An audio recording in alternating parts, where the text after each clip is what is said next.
이거 좀 볼까?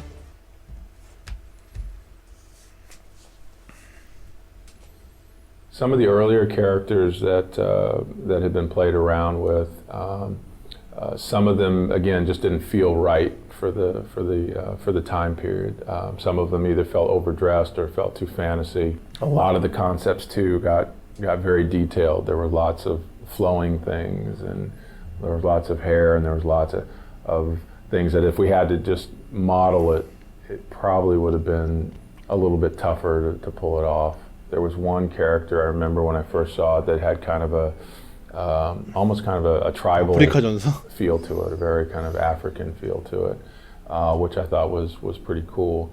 Didn't say Greek, but at the same time when I looked at that, I thought, that would be a pretty cool character to work with.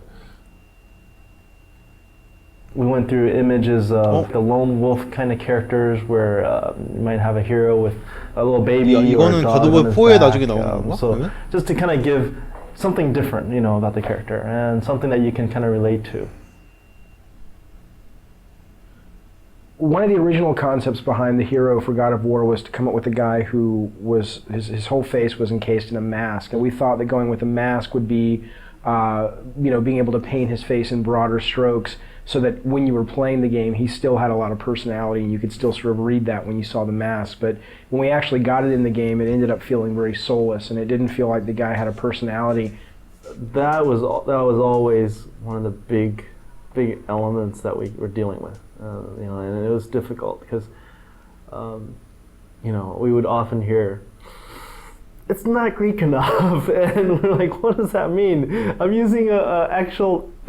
Sometimes because we'd take it right from a Greek, some Greek sources, and it's very Greek. But I think what we really started seeing was, okay, no, it's not Greek enough according to what the general public knows, and that's kind of what we had to go towards. These are again. Very traditional. Some of these were very traditional kind of Greek images. And again, the more traditional it got, the more armor we put on him, the more he lost his individualism.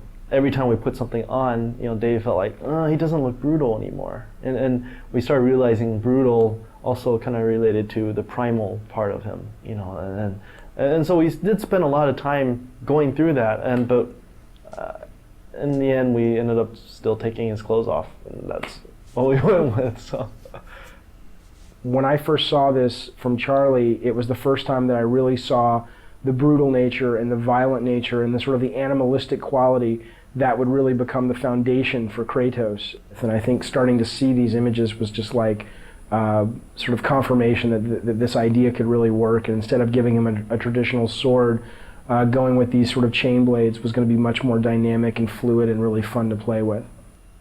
The main goal for the character in the game was always to create someone that looked really brutal and really nasty and really violent. Instead of sort of going down the traditional route of a iconic Greek hero with the plume helmet and the skirt and the toga and the sandals, we wanted someone who really made the player feel like he was being able to unleash his dark side. So the idea was always, how can we make him look more brutal? How can we make him look more violent and impulsive and nasty? And that desire always superseded sort of historical accuracy. So while you look at this guy and he may not totally feel at home in ancient Greece from a costume standpoint, I think he achieves the greater purpose, which is to give players a character that they can play who really does let them just go nuts and unleash the nasty fantasies they have in their head.